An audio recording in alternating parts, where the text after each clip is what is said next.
تحياتي للجميع.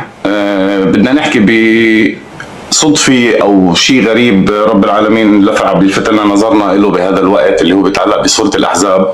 شفنا فيديو تداول على تيك توك اللي هو بيحكي من الآية 23 للآية 27 من سورة الأحزاب، اللي هي من المؤمنين رجالا صدقوا ما عاهد الله عليه فمنهم من قضى نحبه ومنهم من ينتظر وما بدلوا تبديلا. فهون يعتبر هو الآية 23 اللي هو اعتبرها سنة 23، فهو اعتبرها بداية الطوفان. بقول لك بسنة 24 إنه ليجزي الله الصادقين بصدقهم ويعذب المنافقين إن شاء أو يتوب عليهم إن الله كان غفورا رحيما. فهيدي السنة هون كمان شهدناها لي سنة 2024 إنه في ناس انكشفت وفي ناس بينت حقيقتها وبينت مواقفها، وهو اعتبرها سنة 2024. سنة 2025 اللي هو معتمد على الآية 25 ورد الله الذين كفروا بغيظهم، ورد الله الذين كفروا بغيظهم لم ينالوا خيرا وكفى الله المؤمنين القتال وكان الله عزيزا وكان الله قويا عزيزا. هون الآية 25 اللي هو استشهد فيها الشخص اللي انا حضرته صراحه، انه بقول لك بال 2025 توقف الحرب بغزه، انه شو وكفى الله المؤمنين القتال. وبعدين بتيجي عندنا الايه 26 وانزل الذين ظاهرهم من اهل الكتاب من صياصيهم وقذف في قلوبهم الرعب فريقا تقتلون وتأسرون فريقا. هاي اللي هي الايه 26 اللي هي يفترض ان السنه الجاي يصير حدث بيشبه هاي الايات. والايه 27 واورثكم ارضهم وديارهم واموالهم وارضا لم تطئوها وكان الله على كل شيء قدير. تمام. واورثكم ارضهم وديارهم واموالهم وارضا لم تطئوها. هول الكلمات كتير مهمين. فحبيت انا ارجع اشوف الموضوع، ارجع رجوع واشوف شو اللي صار بالضبط بهاي الايات. فرجعت لمعركة الأحزاب، لقيت أنه بمعركة الأحزاب حدثت سنة 5 هجرية على الميلادي 627. فبصراحة لفتني الرقم 27 حطيته عندي كملاحظة. رجعت قرأت معركة الأحزاب وأحداثها، فلقيت أنه بنو قريظة تحالفوا مع العرب وغيره وصاروا يقلبوا الناس على الأحزاب، العرب وغيرهم واليهود وهي على الرسول عليه الصلاة والسلام ليقوموا بمعركة ينهوا زي ما بقولوا هاي الرسالة والى آخره. فهون كمان في احداث متشابهه مع اللي صارت مع غزه، انه تحس امه الله كلها اتفقت، كل امه الله اتفقت على غزه. تمام. حتى هلا ابراهيم لما عم بحضر كنت بعض العناوين حتى تفاجأت بشغلات كمان صارت. الرسول من شده الجوع ربط حجر على بطنه بهي المعركه. هذا الشيء صار بغزه. تمام.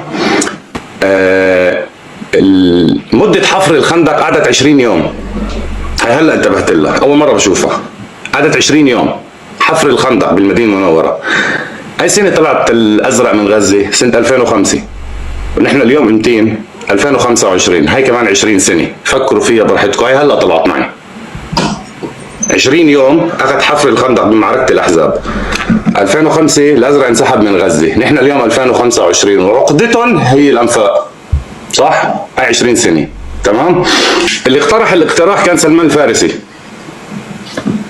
هذا تاريخ مش انا اللي صانعه، انا عم بقول لكم اياه. سلمان الفارسي هو اللي اقترح الاقتراح انه نحفر الخندق.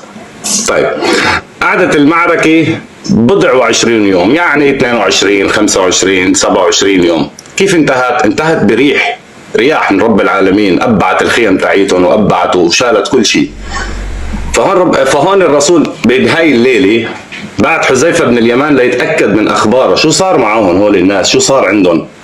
فراح انه شو عملوا لحتى صار عندهم هيك، يعني تبع كل شيء وانطفت النار والى اخره. فبعت وراح شاف، لما شاف شو اللي صار فيهم فالرسول هون قال الان نغزوهم ولا يغزونا، الان نغزوهم ولا يغزونا، رغم كل شيء صار من قهر وجوع وفقر.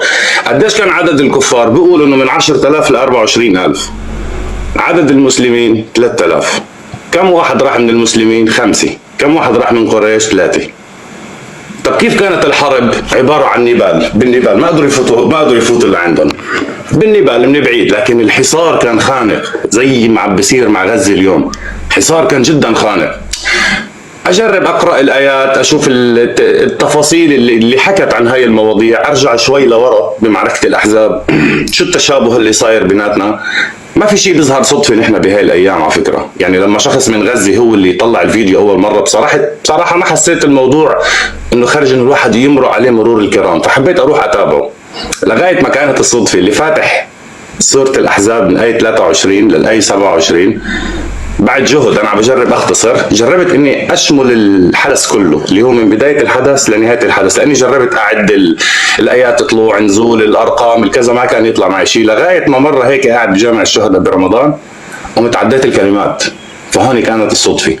عديت كلمات الآية من الآية 23 للآية 27، قلت بدي أعد الحدث كله، لأنه بعد هيك الآية 28 يا رسول الله، الآية بتروح لأزواج النبي، يا أيها النبي قل لأزواجك، يعني تغير الحدث. فحبيت أعد من 23 ل 27، طلعوا 79 كلمة. 79 كلمة. أنا كفلسطيني رقم السبعينات هلا كثير بالفتنة، لأنه الكيان صار اليوم عمره 77 مشرش، بده بعد سنتين بصير 79 صح؟ طيب هو بلش 48، عندنا 52 و25 هاي 77. بعد سنتين بكون صار 79 اللي هو رقم الكلمات صح؟ رقم الكلمات، انه هل يا ترى هاي صدفة؟ رقم كلمات الآية 79. طب وبعد سنتين بصير الكيان 79. أي سنة بنكون؟ 27. طب شو بتقول الآية 27؟ وأورثكم أرضهم وديارهم وأرضا لم تطئوها. وقف شعار مدني. طلعت هيك عم بقرأ الأحداث عم بتصير بالتفصيل. من بداية الطوفان يقولوا لك بكرة شهر وبتوقف، اقول لهم انا حسب البحث اللي انا شايفه انه ما حتوقف. ال 24 يقولوا لي رح توقف، اقول لهم ما رح توقف. اقول لهم ما رح توقف الا اذا هيك سبحان الله في شيء ثاني. فهذا كلام رب العالمين. نحن بنستشهد بهاي الايات وبنشوف وبنقول يا رب.